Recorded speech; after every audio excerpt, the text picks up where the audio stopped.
తులసి ఆ,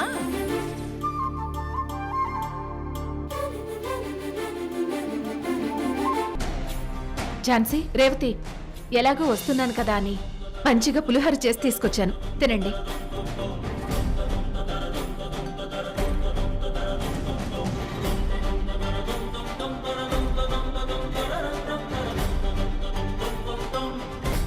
ఝాన్సీ, పులిహోర ఎలా ఉంది? చాలా బాగుంది. అయినా తులసమ్మ వంట అంటే బ్రాండ్ కదా అత్తయ్య గారు, అందులో బాగుండకపోవడం అంటే ఏముండదు. అది మీరు ప్రత్యేకంగా అడగాల. అంటే వంట చేయడంలో నేను ఎంత పెద్ద మాస్టర్ షెఫ్ అయినా నేను వండింది బాగుంది అని చెప్తే నాకు అదే తృప్తి. చాలా బాగుంది అత్తయ్య, మీ చేతి వంట తినడమే ఒక అదృష్టం. ఇది మరీ ఎక్కువైంది. సరే తినండి. నేను మనస్ఫూర్తిగా చెప్పాను అత్తయ్య, మనసులో ఒక్కటి పెట్టుకొని పైకి ఇంకొకలా కొందరిలా నేను ప్రవర్తించిన అత్తయ్య.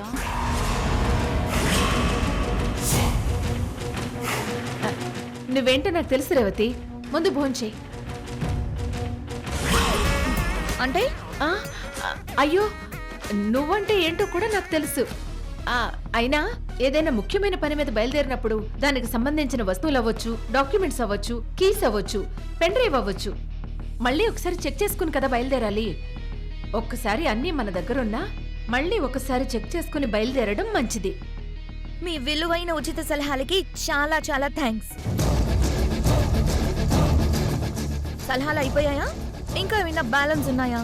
అనుభవపూర్వకంగా చెప్పే సలహాలు ఆయా సందర్భాన్ని బట్టి ఎవరైనా చెప్తారు, కానీ పనిగట్టుకుని చెప్పరు కదా. పనిగట్టుకుని చెప్తే కూడా అది పెద్దరిక్కం కాదు, ఇదేం సోది అనిపిస్తుంది. గిల్లుతో జోలబాడ్డం, కడుపు మండిస్తూ కడుపు నింపాలని చూడ్డం మీ ఒక్కరికే చెల్లింది. ఏమైంది? కడుపు మంట రావడం ఏంటి ఝాన్సీ? ఎందుకు ఇలా మాట్లాడుతున్నావు? నేనెందుకు ఇలా మాట్లాడుతున్నానో కూడా తెలియనట్టు మీరింత అమాయకంగా నటించడం చూస్తుంటే వారెవ్వా, నిజ జీవితంలో మనుషుల్ని ఇంతగా నమ్మించచ్చా, ఇంతగా మోసం చెయ్యొచ్చా అని కూడా అనిపిస్తుంది. ఇక్కడ ఎవరు నటిస్తున్నారు, ఎవరు మోసం చేస్తున్నారు? నువ్వేం మాట్లాడుతున్నావు ఝాన్సీ? నటిస్తుంది, మోసం చేస్తుంది మీరే. నేనా? అవును, నన్ను ఏదో ఒక విధంగా మార్చాలని, మీకు అనుకూలంగా తెచ్చుకోవాలని ప్లాన్ చేశారు. ఆ ప్లాన్లో భాగంగానే ఈ రోజు కావాలని నా పెన్ డ్రైవ్ ని మీరు దాచేసి ఆఖరి నిమిషం వరకు నా ప్రెజెంటేషన్ ఆపేసి మా బాస్ ముందు నాకు ఇన్సల్ట్ జరిగేలా చేసి నన్ను ఈ ఆఫీస్లో నుంచి పర్మనెంట్ గా తీయించేయాలన్నంత టెన్షన్ క్రియేట్ చేసి చివరికి అదే ఆఖరి నిమిషంలో ప్రాణాలు కాపాడే సంజీవనిలా పెన్ డ్రైవ్ తీసుకొచ్చి నా పరువు, ఉద్యోగం రెండూ కాపాడారు. ఇదంతా మీ ప్లానే కదా? అయ్యయ్యో ఝాన్సీ, నేను ఒక అత్తయ్యగా, అమ్మగా నీ గురించి ఆలోచించి పెన్ డ్రైవ్ తీసుకొచ్చాను గాని నిన్ను కావాలని టెన్షన్ పెట్టి నీకేదో జీవితం ఇచ్చానని చెప్పుకోవడానికి రాలేదు. నా మనసులో అలాంటి ఆలోచన ఎప్పుడూ రాదు. మరి నా 6 నెలల కష్టం వృధా అవ్వాలని ఎవరు కోరుకుంటారు? నువ్వు కాకపోతే ఈ రేవతి కోరుకోవాలి. లేదంటే మీరిద్దరూ కూడబలుక్కొని ఈ పని చేసుండాలి, అంతేకాని వేరే ఏం కాదు. ఝాన్సీ, నువ్వు దయచేసి అపార్థం చేసుకోకు. అపార్థాలు కాదు, అర్థం చేసుకోవడం ఇప్పుడే మొదలైంది. నా ల్యాప్టాప్ బ్యాగ్ లో నుంచి ఆ పెన్ డ్రైవ్ ఎవరో కావాలని తీశారు. అది నాకు బాగా తెలుసు, ఇది మాత్రం కన్ఫర్మ్. దీన్ని మీరు చాలా కవర్ చేసి ఎన్ని కథలు చెప్పినా నేను నమ్మను. దీనికి బదులుగా నేను మీకు ఏమివ్వాలో, ఎప్పుడివ్వాలో అది తప్పకుండా ఇస్తా. Just wait and see. అయ్యో ఝాన్సీ, తినేసి వెళ్ళు. అయ్యో భగవంతుడా.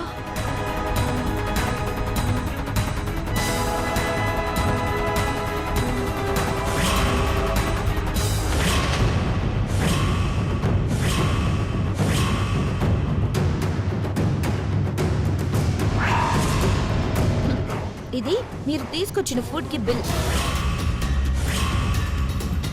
ఝాన్సీ, అత్తయ్య వెళ్ళిపోనివ్వండి. మీ మాటకు గౌరవం ఇవ్వని మనిషితో మీరు అసలు మాట్లాడే అవసరమే లేదు. రేవతి, ఝాన్సీ నా మాట గౌరవం ఇవ్వడం లేదు సరే, మరి నువ్వేమిస్తున్నావు?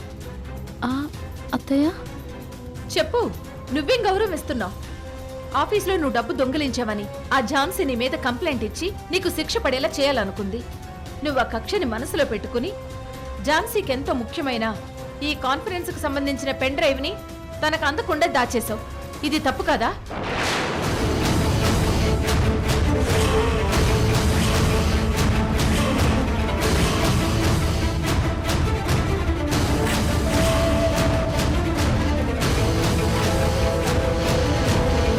అత్తయ్య అది నువ్వు పెన్ డ్రైవ్ దాచేయడం జ్యోతి చూసి నాతో చెప్పాడు.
ఝాన్సీ వదిన ల్యాప్టాప్ బ్యాగ్, అందులో నుంచి పెన్ డ్రైవ్ తీసి రేవతి వదిన ఎందుకు దాస్తుంది?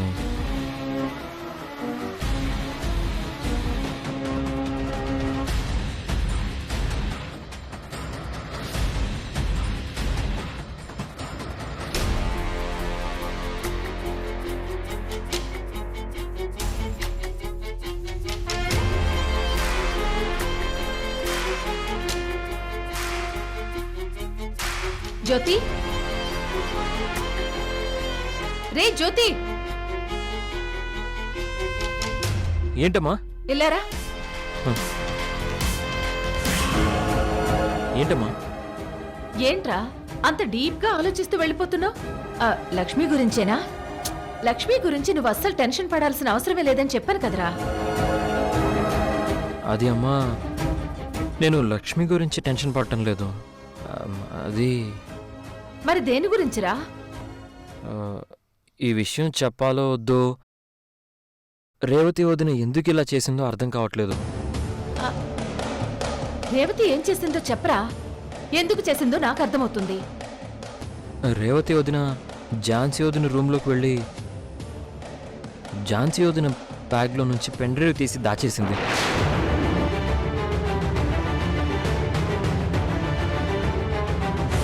ఆరు నెలలు కష్టపడి నేను ఒక సాఫ్ట్వేర్ డెవలప్ చేశాను. అది ఇవాళ ప్రెజెంటేషన్ ఇవ్వబోతున్నాను. నాకు అదే ముఖ్యం. ప్లీజ్. అయ్యో, తన మీద లేనిపోని నిందలు వేసిందని ఝాన్సీ మీద రేవతి ప్రతీకార చర్యగా పెన్ డ్రైవ్ దాచేసిందన్నమాట. అర్థమైంది. అదేదో ఇంపార్టెంట్ పెన్ డ్రైవే అనుకుంటా. అమ్మా, వదిన అలా ఎందుకు చేసిందంటావు? తోడి కొడళ్ల మధ్య చిన్న చిన్న కిచెన్ గొడవలు ఉంటాయి కదరా. అది పెద్ద విషయమేం కాదు, నేను చూసుకుంటాను కదా, నువ్వు వెళ్ళు. అలాగే అమ్మా.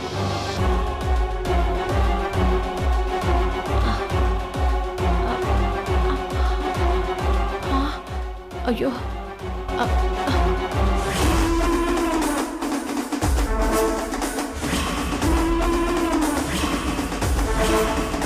అత్తయ్య అది అంతా నాకు తెలుసు. జ్యోతి నువ్వు దాచిన విషయం చెప్పగానే వెళ్ళి చూస్తే అక్కడ పెన్ డ్రైవ్ ఉంది. ఇది ఖచ్చితంగా ఇంపార్టెంటే అని తీసుకొచ్చాను. ఒక్క 5 minutes నేను లేటుగా వచ్చుంటే ఝాన్సీ ఎంత అవమానాలు పాలయ్యేది.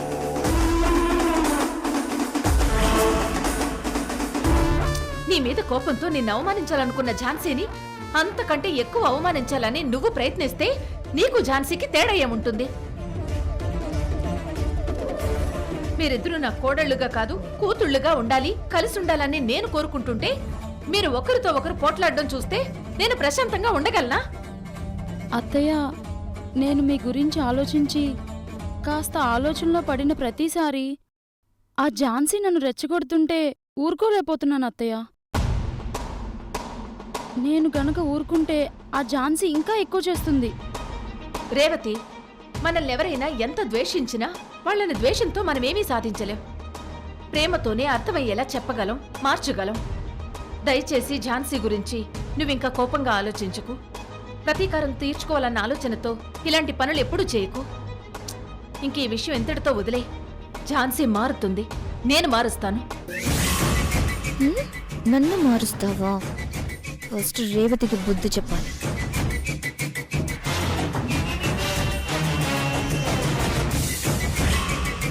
అర్థమైందా?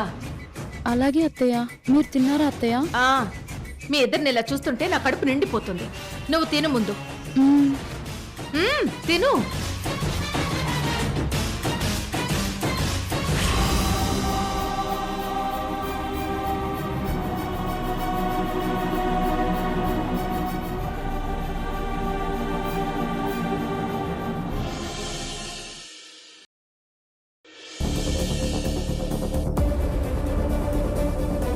Non sense reason. Pen drive miss అయిందంటున్నావు, ఫోల్డర్ ఎంటీ అయిందంటున్నావు. అయితే నువ్వు ఈ యాప్ను డెవలప్ చేయలేదని క్లియర్గా అర్థమవుతోంది. అమ్మాయి చాలా స్మార్ట్గా మాట్లాడుతుంది. స్మార్ట్ సొల్యూషన్స్ కంపెనీ నమ్మకం తను కాపాడుతుంది అనుకున్నాను. కానీ మాటల్లో ఉన్నంత స్మార్ట్నెస్ చేతల్లో లేదు. నువ్వు ఇప్పుడే రిజైన్ చేసి వెళ్ళిపో. ఈ క్షణం నుంచి నేను ఈ పొజిషన్ నుంచి తీసేస్తున్నాను. నువ్వు పెన్ డ్రైవ్ దాచేయడం జ్యోతి చూసి నాతో చెప్పాడు.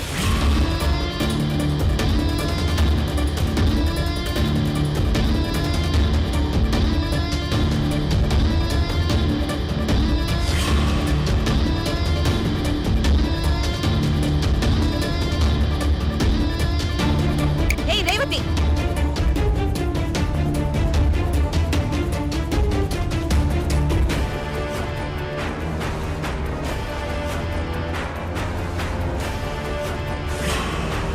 ఏంటి? ఏ రేవతియా, నువ్వు నన్ను పేరు పెట్టి పిలవడమే నేను చాలా ఇండీసెంట్గా ఫీల్ అవుతాను. అలాంటిది ఏ రేవతి అంటున్నావు? నీకు చాలా ఎక్కువైంది. ఏంటి ఎక్కువైంది? నువ్వేమైనా తక్కువ తిన్నావా? నేనేం చేశాను? నువ్వు ఏం చేసావా? ఏం చేయలేదా? నా ల్యాప్టాప్ లో ప్రెజెంటేషన్ ఫైల్ డిలీట్ చేసింది నువ్వు కదా? నా ల్యాప్టాప్ బ్యాగ్ లో నుంచి పెన్ డ్రైవ్ తీసి దాచింది నువ్వు కదా? ఏంటి అనుమానంతో అడుగుతున్నావా లేదా కన్ఫర్మ్ చేసుకుని అడుగుతున్నావా? కన్ఫర్మ్ చేసుకుని అడుగుతున్నాను. ఎవిడెన్స్ ఏంటి? నీ ల్యాప్టాప్లో ఫైల్ నేనే డిలీట్ చేశానని, పెన్ డ్రైవ్ నేనే తీసానని ఏంటి రుజువు?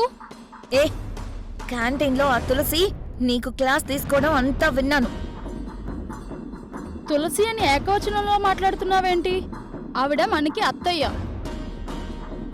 నీ ల్యాప్టాప్లో ప్రజెంటేషన్ ఫైల్ నేనే డిలీట్ చేశాను, పెన్ డ్రైవ్ నేనే తీశాను. అయితే ఏంటి? చేసిన తప్పు ఎంత ధైర్యంగా ఒప్పుకుంటున్నావు? నిన్ను ఏయ్,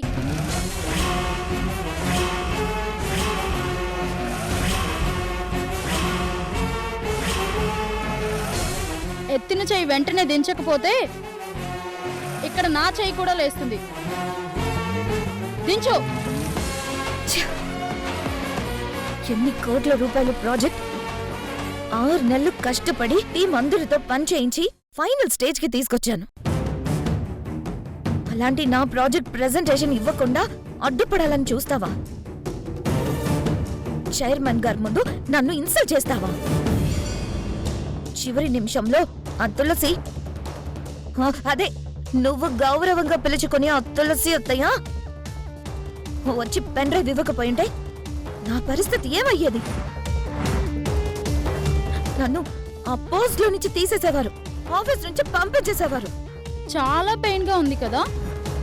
నిజంగా అలా జరుగుంటే అంతకంటే నీకు ఇంకా అవమానం ఉంటుందా? నీ దాకా వస్తేనే ఆ నొప్పి ఏంటో నీకు తెలుస్తుంది. మరి నా మీద నువ్వు నింద వేసినప్పుడు నీ బుద్ధి ఏమైంది? నేను ఆఫీస్లో డబ్బు కాజేశానని నా మీద ఏకంగా పోలీస్ కంప్లైంట్ ఇచ్చి నన్ను అరెస్ట్ చేయించావు. నన్ను ఇంట్లో నుంచి గెంటేయాలనే కదా? నన్ను నువ్వు ఇంట్లో నుంచి గెంటేసే ప్రయత్నం చేస్తే తప్పులేదు, కానీ నిన్ను నేను ఆఫీస్లో అవమానిస్తే తప్పైందా? కోపం, ఈగో, తెలివితేటలు నీ ఒక్కదానికే కాదు, అందరికీ ఉంటాయి. ఆఫీస్లో నువ్వు నాకు బాస్ అయినంత మాత్రాన అన్ని విషయాలు నీదే పై చెయ్యి, నువ్వు చెప్పినట్టే నేను వినాలి అనుకోకు. నేను నీకు కౌంటర్ ఇస్తే ఎలా ఉంటుందో నీకు కూడా తెలియాలి కదా, అందుకే పెన్ డ్రైవ్ దాచాను. అయితే ఏంటి, ఇప్పుడు నన్ను ఏం చేస్తావు? నన్ను నువ్వేమీ చేయలేవు. మహా అయితే పిఏగా నన్ను జాబ్లో నుంచి తీసేస్తావా? తీసేయ్, నాకు ఎలాంటి అభ్యంతరం లేదు. నిన్ను జాబ్లో నుంచి తీసేయాలంటే ఆ పని ఎప్పుడో చేసేదాన్ని. దానికి ఇన్ని రోజులు వెయిట్ చేయాల్సిన అవసరం లేదు. నన్నే టార్గెట్ చేసే రేంజ్కి, నాకే కౌంటర్ ఇచ్చే స్థాయికి నువ్వు వచ్చావంటే నువ్వు బాగా డిసైడ్ అయ్యావన్నమాట. Very good. తోడి కొడలంటే ఏమాత్రం పోటీ ఉండాలి. పోటీ వద్దని చెప్తుంటే నువ్వు మళ్ళీ అదే ఆలోచిస్తున్నావు. హే, నాకేదైనా మనసులో పడితే అదంత తేలిగ్గా పోదు. నా వ్యక్తిత్వమే అంత. నీకు సరైన సమాధానం చెప్పే రోజు తొందరలోనే వస్తుంది. అప్పుడు నేనేంటో నీకు క్లియర్గా అర్థమవుతుంది. అంతవరకు హ్యాపీగా ఉండు. బై ద వే, ఈరోజు కిచెన్ డ్యూటీ నీదే కదా, వెళ్ళి డిన్నర్ ప్రిపేర్ చేయి. వెళ్ళు.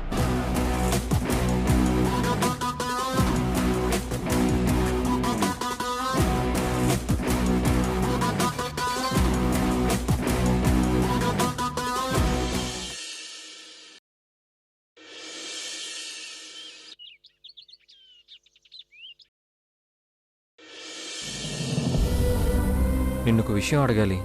ఏంటో అడగరా. రేవతి వదినికి ఝాన్సీ వదినికి మధ్య ఏమైనా గొడవ జరిగిందా? గొడవ ఏంట్రా? వాళ్ళ మధ్య గొడవ ఎందుకు జరుగుతుంది? ఎందుకు అలా అడిగావు? ఏం లేదన్నయ్య, జస్ట్ క్యాజువల్గా అడిగాను. రే జ్యోతి, ఆఫీసులో ఝాన్సీ బాస్ పొజిషన్లో ఉంది. రేవతి తన దగ్గర పిఏగా వర్క్ చేస్తుంది.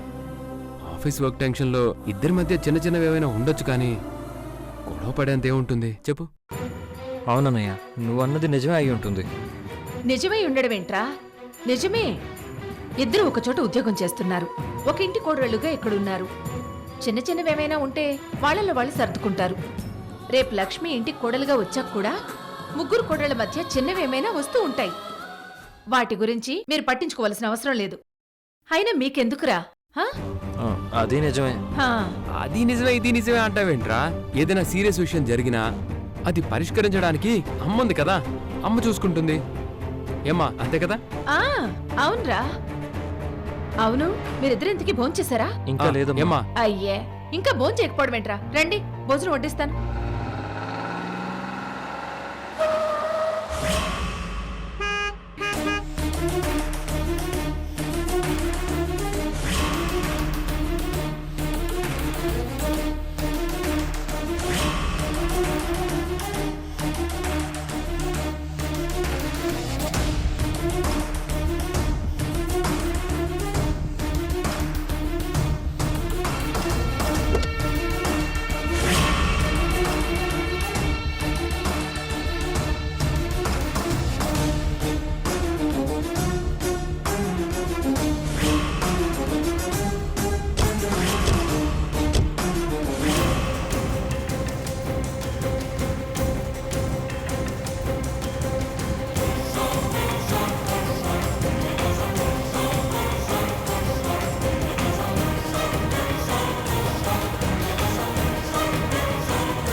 ఏంటి నందిని, ఎలా వచ్చావు?